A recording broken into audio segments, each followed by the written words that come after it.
के लिए बहुत बड़े और अहम ऐलान थे। और बजट पेश करने के बाद वित्त मंत्री पीयूष गोयल जी पहला एक्सक्लूसिव इंटरव्यू देने के लिए हमारे साथ है। बहुत बहुत शुक्रिया पीयूष जी हमारे से बात करने के लिए, डीडी न्यूज़ से बात करने के लिए। सबसे पहले बहुत बहुत बधाई आपको। और बजट पेश हुए काफ़ी समय हो चुका है, लेकिन अभी भी बहुत लोग उसमें से मीन मेख नहीं निकाल पा रहे हैं। मैं देख रहा हूँ सोशल मीडिया पर भी, विपक्ष भी लगातार लगा, लेकिन बहुत बड़े मीन मेख नहीं निकाल पा रहा है। कुछ लोग कह रहे हैं कि आप पेशे से चार्टर्ड अकाउंटेंट हो, उसका फायदा आपको मिला।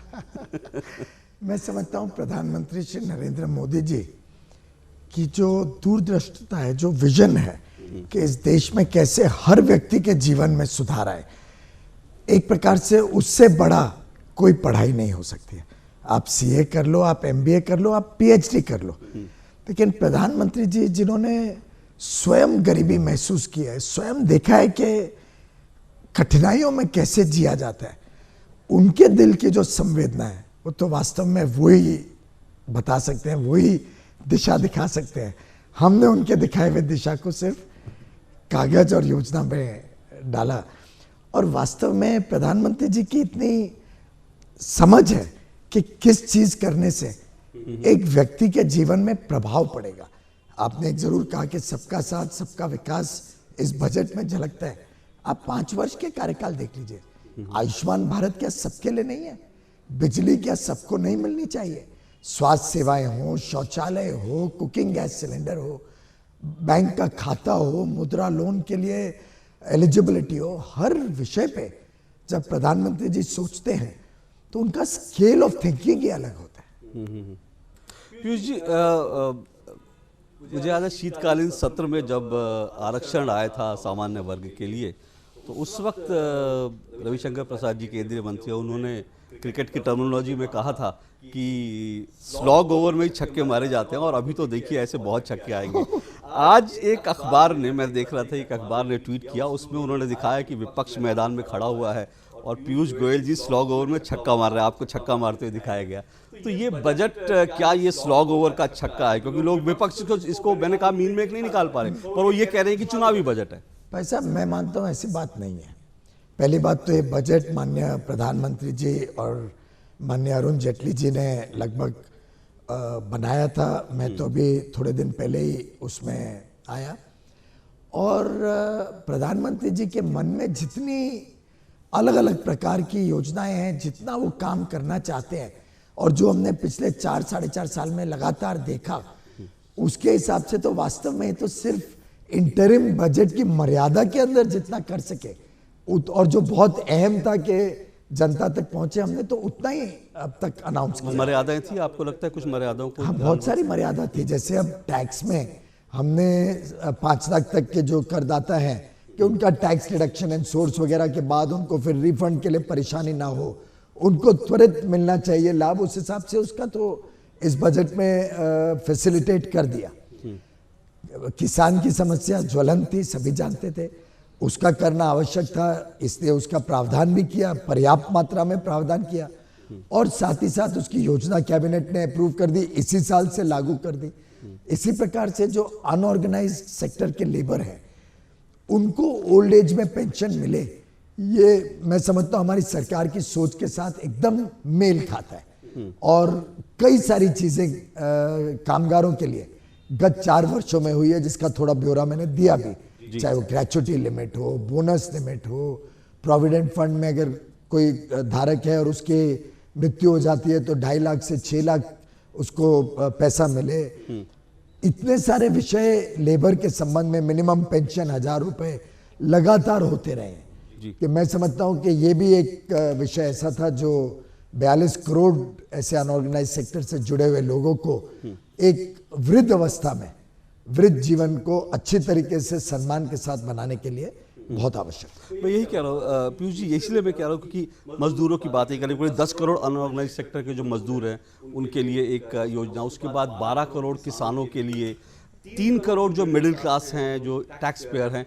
तो इसीलिए लोग कह रहे हैं कि भाई ये चुनावी वो था। मैं अभी पूर्व वित्त मंत्री जो है उनका एक स्टेटमेंट है, वो कह रहे हैं वोट ऑन अकाउंट नहीं है, अकाउंट फॉर वोट्स है। तो इसलिए मैं कह रहा हूँ कि लोग इसको कह रहे हैं कि चुनाव के हिसाब से लोग जोड़कर देख रहे हैं। दुर्भाग्य है कि जो संवेदना माननीय प्रधानमंत्री जी में है, वो शायद यहाँ एयर कंडीशन रूम में बैठे बड़े बड़े नेताओं को होना बड़ा मुश्किल है। वो ये नहीं समझ पाएंगे कि एक छोटा किसान 1 एकड़, आधा एकड़, पाव एकड़, छोटा किसान, थोड़ी सी जमीन है, उसकी मुश्किलियत इनको समझना बड़ा मुश्किल है।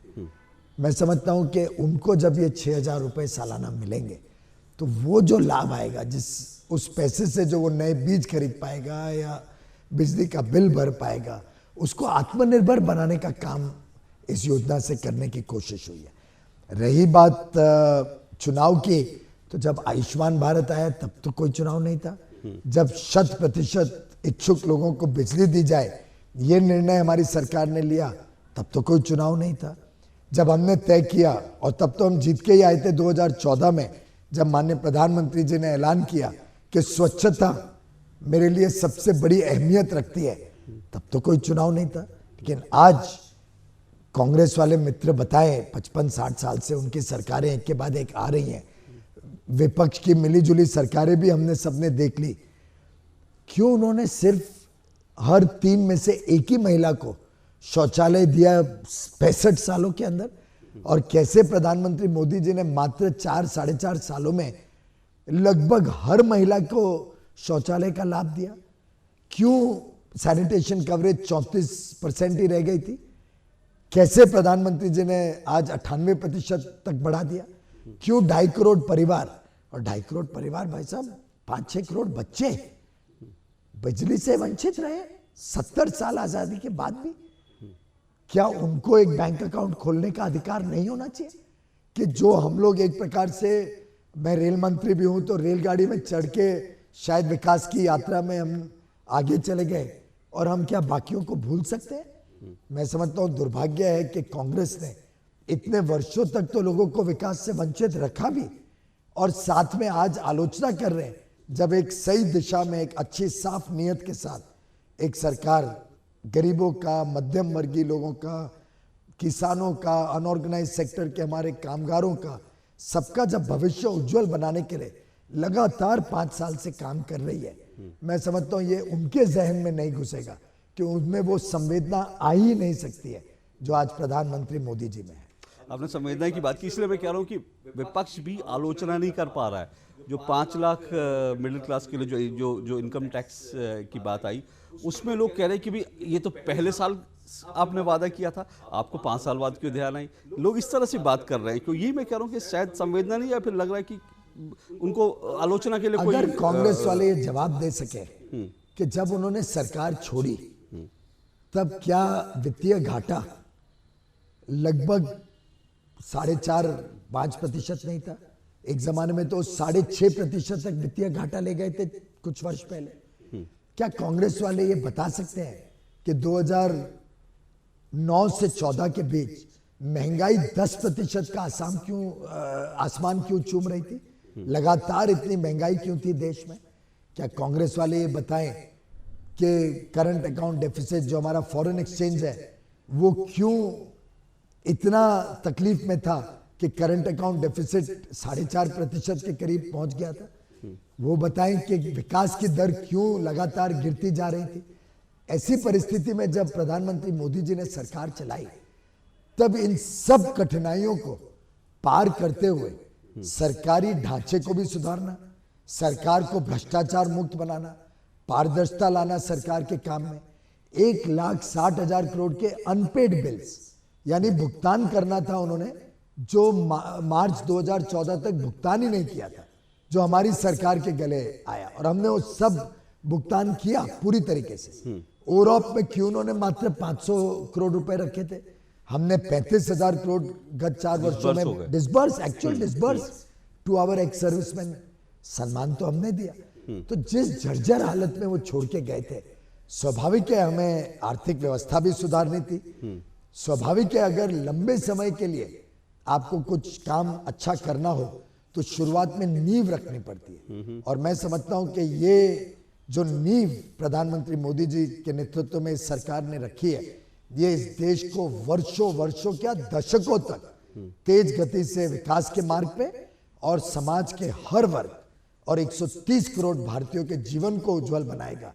ये हमारा अटल विश्वास। लेकिन आपके कहने हैं कि इतने साल तक, 4 साल तक लगभग वित्तीय अनुशासन रखना, सेहत सुधारना, ये सब चीजें होने के बाद फिर सरकार अब एक एक चीजों पर जो इस तरह के पॉपुलिस्ट मेजर है जिनको जो जरूरी है, इसमें कोई भी नहीं पॉपुलिज्म नहीं है। हाँ, हाँ। आखिर बिजली भी हमने इन 4 साल में ही पहुंचाई। जी। आखिर हमने आयुष्मान भारत भी इसी पीरियड में लोगों तक पहुंचाया। आखिर शौचालय कोई ओवरनाइट तो 9 करोड़ 10 करोड़ शौचालय नहीं बने, ये लगातार बनते गए। आप मुझे बताइए कोई सरकार जो इतनी बड़ी राशि सिर्फ मात्र शौचालय बनाने के लिए अलॉट करती हो या किसने किया हो। आज किसानों का देखिए, हमने सिर्फ 6,000 रुपए आत्मसम्मान किसान को 1 वर्ष के लिए नहीं दिए। 12 करोड़ के लगभग किसान परिवारों को अब सालों साल हमेशा के लिए ये हर वर्ष 6,000 रुपए मिलेगा।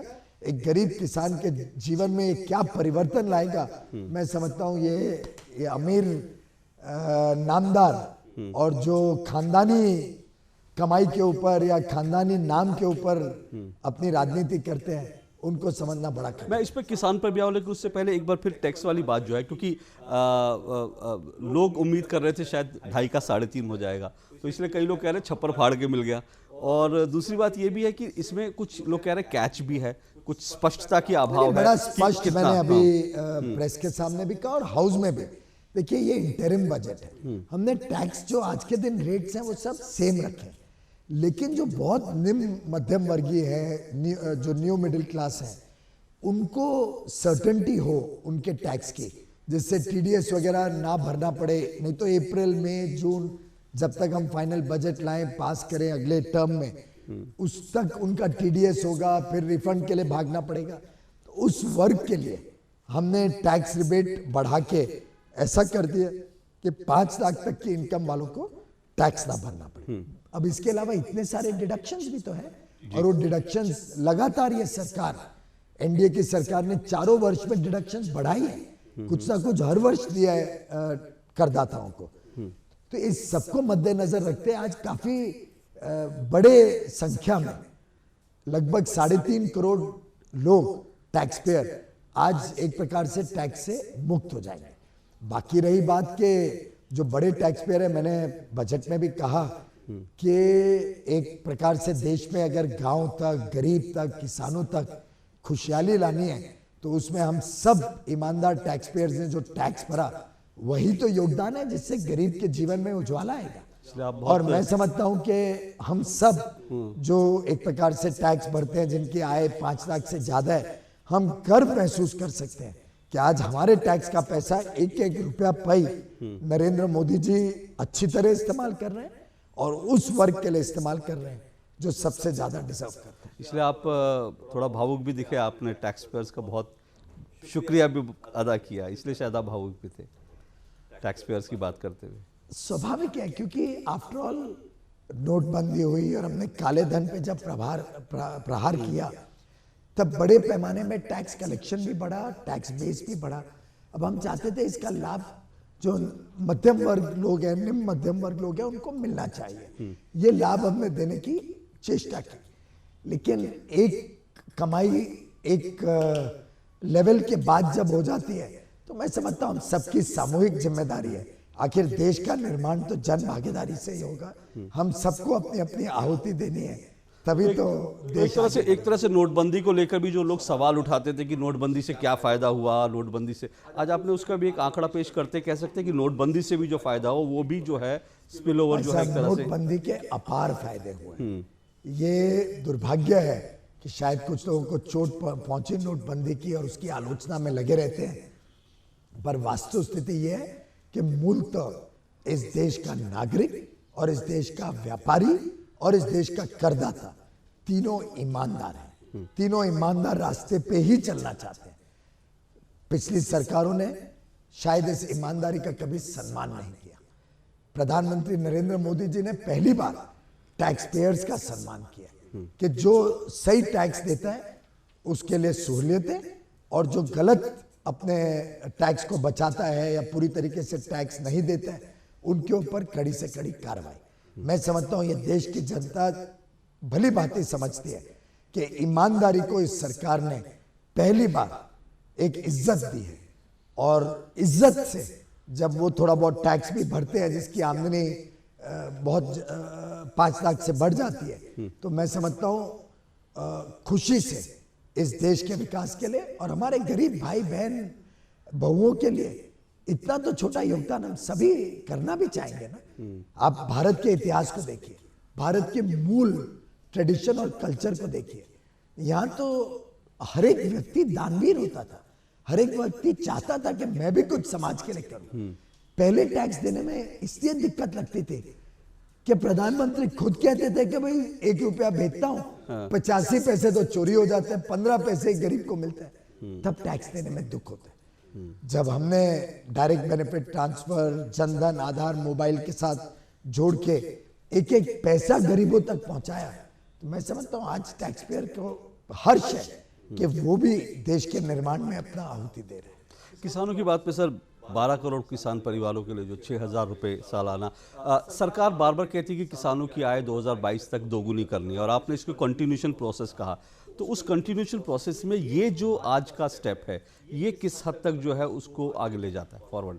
काफी बड़ी हद से इससे फायदा होगा। आप देखिए एमएसपी हमने 1.5 गुना कर दिया लागत से, साथ ही साथ हमने सॉइल हेल्थ कार्ड शायद 15-17 करोड़ आज देश भर में बांट दिए हैं, जिससे किसानों को पता चले कि उस जमीन पे क्या ज्यादा अच्छा बन सकता है। जी, हम कोशिश कर रहे हैं कि सिंचाई योजनाएं तेज गति से हर इलाके तक पहुंचे, बजाय के पहले की तरह भ्रष्टाचार में लिप्त रहे। जी, हमारी कोशिश है कि किसानों को ज्यादा से ज्यादा ऋण मिले, सस्ते ब्याजों पे मिले, और कठिनाई के समय प्रधानमंत्री बीमा फसल बीमा योजना के तहत 100% भुगतान हो। मैं समझता हूं सामूहिक विकास किसान का कैसे करना, ये माननीय प्रधानमंत्री जी ने चिंता की। आखिर किसानों को भी शौचालय तो मिल रहा है, आखिर किसानों को भी मुफ्त में कुकिंग गैस मिल रही है, किसानों के बिजली की दर लगभग इस 5 वर्षों में काफी नियंत्रण में रही है, साधारणता तो बढ़ी भी नहीं है किधर भी। मैं समझता हूं अलग अलग पहलू से देखें तो किसानों के जीवन को सुधार करने के लिए और उनके बच्चों को एक अच्छा भविष्य देने के लिए कई सारी योजनाएं इस सरकार ने गत 5 वर्षों में निकाली है।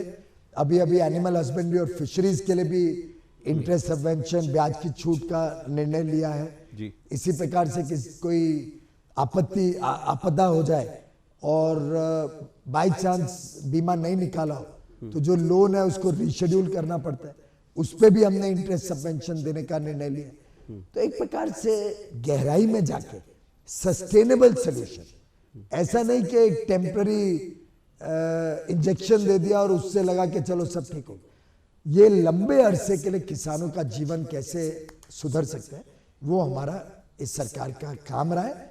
वो काम बोलता है, वो काम जनता महसूस करे। असंगठित क्षेत्र के जो मजदूर हैं उनके लिए कुछ भी योजना लाना, उसको इम्प्लीमेंट करना एक बहुत बड़ी चुनौती है। 2 बड़े ऐलान यहाँ पर हम देखते हैं, उनके अगर मृत्यु हो जाती है तो उसमें उनको बीमा भी, और इसके अलावा 3,000 रुपये पेंशन भी। इसको इम्प्लीमेंट करना, इसको लाभार्थी तक पहुँचाना, ये कितनी बड़ी चुनौती आपको लगता है? अभी तक हमने जनधन योजना के तहत बीमा योजना तो लगभग करोड़ों लोगों तक पहुंचाई है देश भर में। जी, अब एक फीलिंग था कि 60 साल की उम्र के बाद व्यक्ति शायद उतना काम ना कर सके, तो कुछ ना कुछ उनको एक आर्थिक सुरक्षा का महसूस होनी चाहिए। इस हेतु हमने जो स्कीम निकाली है, अब जितने असंगठित क्षेत्र के मजदूर हैं 18 से 40 वर्ष के बीच, इन सबको एक बहुत नॉमिनल अमाउंट देना पड़ेगा, बहुत नॉमिनल, और सेंट्रल गवर्नमेंट उतना ही मैचिंग अमाउंट देके सुनिश्चित करेगी कि 60 साल की आयु के बाद इन सबको पेंशन मिले, 3,000 रुपये पेंशन मिले। मैं समझता हूँ LIC को ये जिम्मेदारी मिलेगी, और LIC के लिए तो प्रॉफिट मेकिंग और एक बिजनेस बनेगा, क्योंकि आखिर सरकार उसका प्रीमियम जो बाकी है पूरा हम दे रहे हैं। जी, तो मिलके LIC को ये काम देश भर में दिया जाएगा, सरल तरीके से, सरल सेल्फ डिक्लेरेशन से हम लोगों को इस स्कीम का लाभ लेने को प्रोत्साहित करें। जो कामधेनु योजना गायों के संरक्षण और संवर्धन के लिए, इसमें पॉलिटिकल मैसेजिंग आप देखते हैं, क्योंकि इसको लेकर लोग यही कहेंगे कि भाई ये तो गाय की बात करने वाली दुर्भाग्य तो मैं ये कहूंगा कि इतने वर्ष लग गए ये बनाने के लिए। आखिर संविधान का डायरेक्टिव प्रिंसिपल देख लीजिए, उसमें लिखा है कि सरकार ने चिंता करनी चाहिए गायकी जी। और उनका आगे चल के कैसे विकास हो, ये सरकार की चिंता डायरेक्टिव प्रिंसिपल में दी गई है। तो मैं समझता हूँ हमने तो हमारी जो जिम्मेदारी थी उसको निभाया है। रक्षा बजट 3 लाख करोड़ से पहली बार हुआ है, लेकिन लोग इन टर्म्स ऑफ परसेंटेज कह रहे हैं कि सिर्फ 7% का इजाफा है, और जब जरूरत पड़ेगी तो हम और उपलब्ध कराएंगे। इस देश के जनता आज भली भांति जानती है, और मैं समझता हूँ आज पूरे विश्व ने पहचान कर लिया है कि प्रधानमंत्री नरेंद्र मोदी जी एक ऐसे नेता हैं जो देश की सुरक्षा पे कभी आंच नहीं आने देंगे। और जो इसमें मेक इन इंडिया का पुट, इसको रक्षा में आने का क्या लगता है उसके लिए? हमने रक्षा में एफडीआई को भी अलाउ किया है, और काफी मात्रा में देश भर में अलग अलग वस्तु जो डिफेंस में लगते हैं वो बनना शुरू हो रहे हैं। आपने देखा होगा हाल में प्रधानमंत्री जी जो टैंक है वो गुजरात में बनता है, उस फैक्ट्री में गए, देख के आए कैसे चल रहा है। ऐसे काफी सारे नए उद्योग जो रक्षा सुरक्षा के हिसाब से डिफेंस इक्विपमेंट बनाते हैं उसको प्रोत्साहन मिल रहा है। हमने अलाउ किया है कि विदेशी कंपनी भी साथ में मिलके यहाँ पे भारत में बनाए, और भारत में बनी हुई चीज को ज्यादा प्रेफर किया जाएगा बजाय के जिंदगी भर इंपोर्ट के ऊपर डिपेंड करना।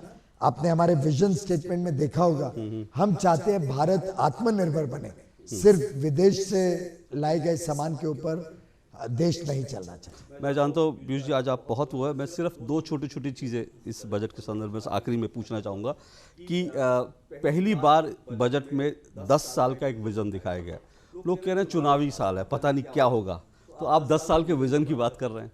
हमें पूरा विश्वास है इस देश की जनता पे, और हमें पूरा विश्वास है ये देश की जनता बड़ी समझदार है और भली बातें समझती है कि आज एक सशक्त नेतृत्व, निर्णायक नेतृत्व देने का सिर्फ प्रधानमंत्री श्री नरेंद्र मोदी जी ही दे सकते हैं। देश की जरूरत है कि देश अच्छी दिशा में चले, अच्छी दिशा में विकास हो, सबका विकास हो इस देश में, और वो मुझे लगता है आज के दिन एकमात्र नेता श्री प्रधानमंत्री श्री नरेंद्र मोदी जी दे सकते हैं। एक आखिरी बात ये कि जैसा आपने कहा भी, बजट प्रधानमंत्री जी और अरुण जेटली जी वित्त मंत्री थे, उन्होंने लगभग तैयार कर लिया था, पर आपको लगता है आप इस मामले में बड़े लकी हैं क्योंकि कल ही आपने एक ट्वीट किया था और बताया था कि अनमैन्ड क्रॉसिंग जो है रेलवे की, उसको ख़त्म कर दिया गया। आप जो लक्ष्य लेकर चलते हैं, मतलब जो लक्ष्य बड़े बड़े लक्ष्य होते हैं, चाहे वो हर घर में बिजली पहुंचाना हो, रेलवे को सुरक्षा और के लाल पे लाना हो, या बजट में इस तरह के ऐलान हो, आपको लगता है कि ये सारे ऐलान कहीं ना कहीं आप इसमें आपकी भूमिका एक इम्पोर्टेंट रहती है? मैं समझता हूँ कि माननीय प्रधानमंत्री जी बड़े स्पष्ट हैं अपनी नीति में, अपनी नीयत में, और मैंने तो सिर्फ एक प्रकार से उसको उजागर किया देश जनता के सामने। और प्रधानमंत्री जी कोई आज नहीं, लगातार गुजरात के दिनों में देख लो, दिल्ली में केंद्र सरकार में देख लो, लगातार 2400 घंटे इस देश के गरीबों की, इस देश के किसानों की, इस देश के मध्यम वर्गीयों की लगातार चिंता में रहते हैं। तो मैं समझता हूं कि उस चिंता को दूर करने के लिए बड़े प्रभावी कदम 4-4.5 साल में लिए गए। ये उसी श्रृंखला में और एक जोड़ है और एक जुड़ाव है। चलिए, बहुत बहुत शुभकामनाएं आपको एक बार फिर से, और बहुत शुक्रिया हमसे बात करने के लिए। और जो बजट आपने पेश किया, इस वक्त लोग नंबर दे रहे हैं, तो मैं देख रहा था किसी ने एक टेलीविज़न चैनल पे कहा मैं 10 में से 15 नंबर देता हूं, तो मुझे मालूम नहीं कि इतनी प्रशंसा जो है वो आप हो रही है, तो जाहिर तौर पर इसके हकदार भी आप। बहुत बहुत शुक्रिया डी बात करने के लिए। Thank you so much.